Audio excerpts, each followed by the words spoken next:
I'm a mess. Oh, I'm a mess right now. I shouldn't be allowed to be a human. Okay. Hello everybody, welcome to video number 31.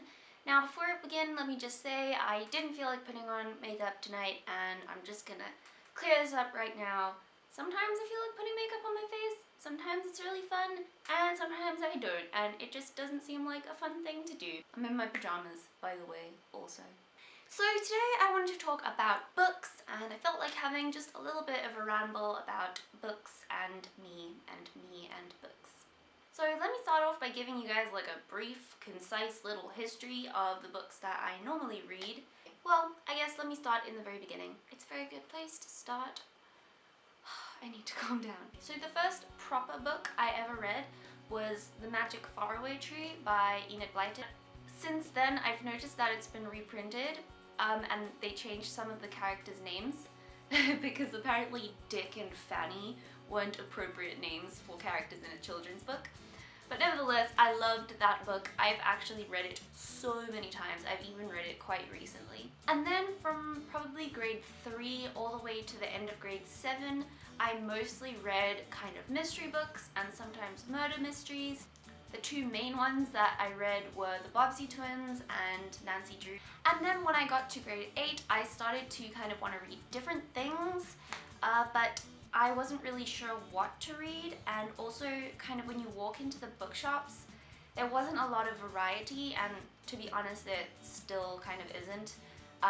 It was all vampires and werewolves and which supernatural creature is going to fall in love with which supernatural creature next. Tune in to find out, and I just wasn't really having any of it.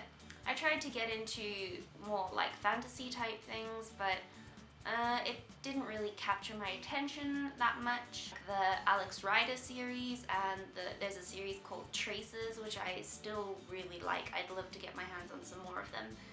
And the Animorphs, so I read a lot of that.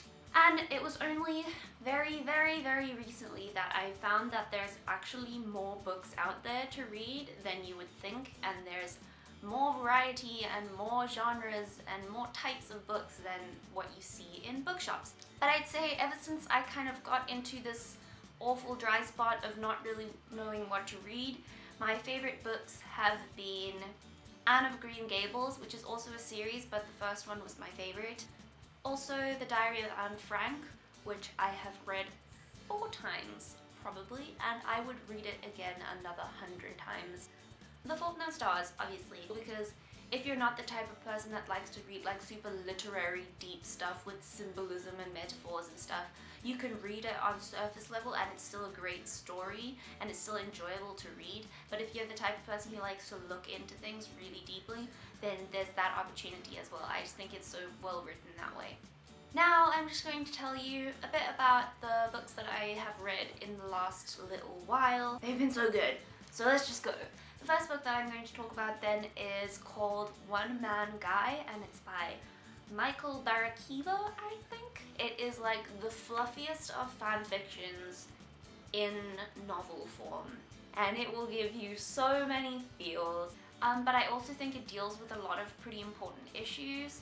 I especially like the author's thoughts on like homophobia that kind of leaks through into the attitudes of the characters. I really hate romance novels. I can't stand them. I've only probably read a handful before, and this would be one of them, and I really enjoyed it.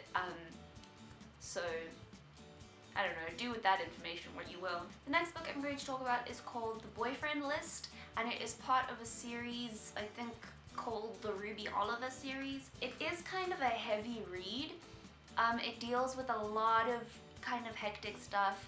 It's the kind of story that makes you really emotional and angry and you just want to like yell at the book. The book really goes to show that you have to know what's going on in a person's life before you judge them, or that you should just rather not judge people at all because you're never going to know all of their feelings and all of the stuff that they're going through. The next one is called 13 Reasons Why. Basically there's this girl that committed suicide, and then right before she did it, she recorded these tapes that explained like every step of the process that drove her towards committing suicide, and then she mailed the tapes to the first person in that whole chain of events, and then made them send the tapes on to the next person in the story, and then like bit by bit you start to piece together why she killed herself. This one also deals with a lot of very heavy issues, obviously suicide, depression, rape, like some really, really big topics. So it definitely is a heavy read, but it's also the sort of thing that you want to read. And I think it also really emphasizes the fact that you never know your impact on somebody's life. Like the smallest things and the smallest incidents can lead to bigger things in someone's life, and you don't want to be the cause of them having problems just by you saying one stupid thing or doing one stupid thing. This sounds a little weird, but I'm not sure what the actual title of the book is, but it's the first book in a series called Prep School Confidential. And this one actually was a murder mystery, which was refreshing for me because I used to read so many of them, and it definitely is something that I'm interested in. Like, I love even murder shows on TV and stuff, and it was a really, really good one. Definitely a nail biter, definitely an edge of your seat kind of thing. To be honest, in the beginning, I wasn't sure if I was gonna like it because the plot takes kind of 2 or 3 chapters to warm up, and in the beginning it kind of seems like it's gonna be like a preppy, teeny kind of exactly the type of book that I would have avoided, like The Plague, when I was in primary school, because I really didn't like high school dramas and stuff. But I decided to give it a chance, and I'm so glad that I did. And let me just tell you, that kind of like preppy, snobby attitude that the narrator has in the beginning, like almost completely falls away towards the middle of the book, and it becomes more witty humor, like sassy. It was sassy humor. The narrator is super sassy. It's got everything that you could ever want in it. There's a love triangle, huge plot twists, there's a murder, there's national security secrets, and there's like forbidden love and all kinds of fun stuff, government cover-ups. It was really exciting to read. So that was my little ramble about books for today. Please tell me in the comments down below, what are you reading right now and what do you think about it? And have you read any of the books that I've mentioned here? Thank you so much for watching, everybody. If you did like this video, then give it a thumbs up. If you like me and want to see more from my channel, then you can hit the subscribe button. I make new videos every single week. Thank you so much for watching, everybody. I love you. Bye!